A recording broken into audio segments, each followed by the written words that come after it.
Welcome to Here Comes the Boom, another episode from my girlfriend's apartment while I get this mic situation worked out.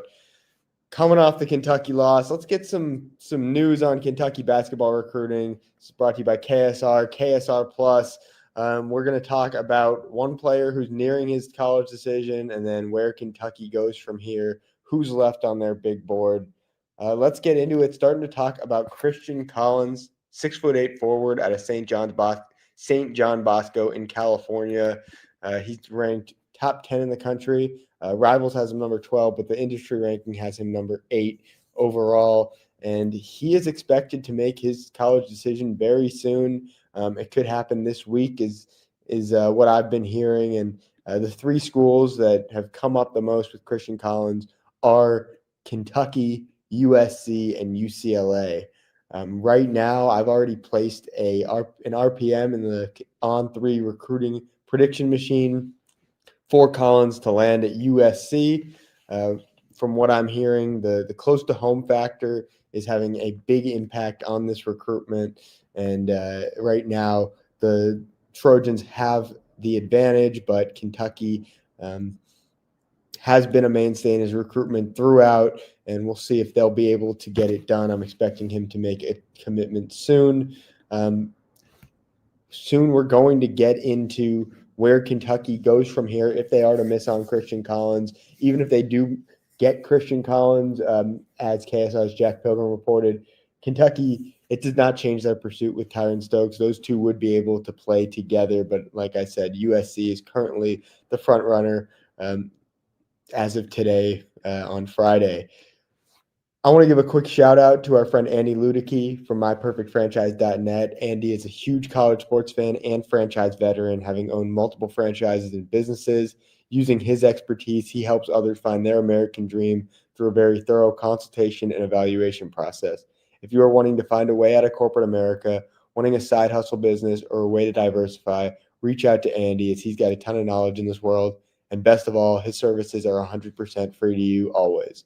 Head to myperfectfranchise.net to learn more, or you can text or call Andy at 404-973-9901. So whether or not Christian Collins commits, Kentucky's still got a decent number of guys left on their big board. You've seen guys like Anthony Thompson, Bryson Howard, and others come off the board in recent weeks. But let's just go through who Kentucky has left. We're going to go through every guy they've offered. Some of these guys Kentucky hasn't really remained in heavy pursuit of. So we'll talk about all that. I say we just go position by position, starting with the point guards. You've got Deron Rippey Jr., 6'2" guard from Blair Academy. He took his official visit earlier this fall. He is clearly their number one point guard target in the class. But you're hearing a lot of schools come up like NC State, Tennessee, and Duke. Those are three schools that I'm hearing a lot in his recruitment. But Kentucky is remaining heavily involved. I expect them to probably make the top 5 when he drops that. That could come pretty soon, but I don't expect an announcement as far as a commitment anytime soon. And then you have Ikenna Alozie, who Kentucky offered a long time ago, but Kentucky hasn't really had any traction with him lately. I don't expect him to be a serious target for Kentucky. Same with Brandon McCoy, 6'5" guard from Sierra Canyon. Kentucky offered early. They were heavily involved early, and then things kind of faded with him. I haven't heard much talk about Kentucky and Brandon McCoy's recruitment. So he's taken a bunch of official visits this fall. I have not heard about anything Kentucky related. So we can just move on to talk about some of these shooting guards. And that's where I think things get interesting with Jordan Smith and Caleb Holt. You also have Caden Samuels there, but I don't expect Kentucky to be a major player there. So let's talk about Jordan Smith first off, 6'2" guard out of Virginia, number 3 player in the class. Duke is the school that keeps coming up with him. Arkansas is also heavily involved, but he took an official visit for Big Blue Madness, and he really enjoyed his time there. Kentucky is selling him hard on the opportunity to come in and make an impact right away. And he was on that Big Blue Madness visit with Caleb Holt, someone that Kentucky's hosted twice this fall. Caleb Holt, 6'5" guard out of prolific prep, top 5 player in the class. He's really a player that Kentucky's narrowed in on. I know Travis Branham over at 247 said that Kentucky's the front runner, and I do think that that Caleb Holt really likes Kentucky. He might like them more than any other school, right there with Alabama as another school that's heavily involved. You have Houston, but Kentucky's right there. I think a lot of his recruitment, as we've talked about in the past, is going to depend on what happens with Tyron Stokes. I will say that I've heard some talk about Holt and Stokes wanting to play together. I just don't know how viable of an option that is, given both of their price tags, NIL wise, um, and things of that nature. So I'm not ruling out the possibility of Holt and Stokes playing together, but I will have to believe it. I'll believe it when I see it. And then, Caden Samuels, who Kentucky is not heavily involved with.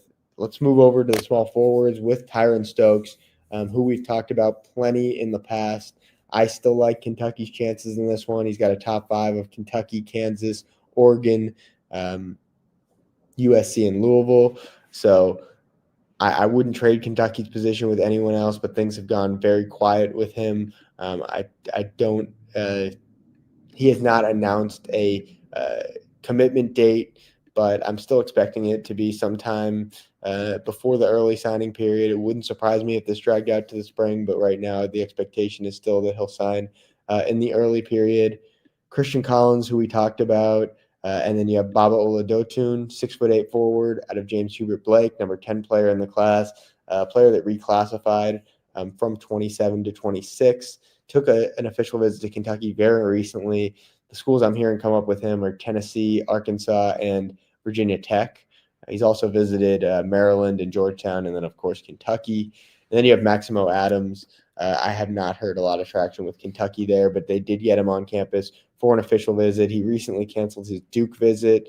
I'm hearing a lot about Michigan State, UNC, and then Texas. Those are 3 schools that are coming up a lot in Maximo's recruitment. Mika Murinen, he's playing overseas right now. He's the one power forward on their board, and I have not heard a lot of talk with him. 6'10" forward, a player that really impressed Kentucky at Peach Jam a couple years ago.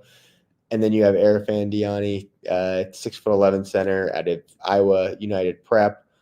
Kentucky's involved in that one. He took an official visit there, but the school that continues to come up with him is Houston. So that's really everyone that Kentucky has offered in the 2026 class. There are a few 2027 players that could make the move into the 2026 class, but right now this is where things stand. I would say all eyes are really on Caleb Holt and Tyron Stokes, and then Christian Collins, who's expected to make a decision soon. So be sure to go and subscribe to KSR Plus. We'll have plenty of info on those guys. My final thought today is Kentucky is putting a lot of their eggs in 2 baskets, Caleb Holt and Tyron Stokes. If you can land 1 or 2 of those guys, then you're in a really good spot with this 2026 class. If you miss on both of them, then you're really going to have to find a way to pivot and put together a solid roster. Thank you again for joining us. We'll be back soon. Be sure to go and subscribe to KSR Plus. Go and subscribe to the KSR YouTube channel. We'll see you next week.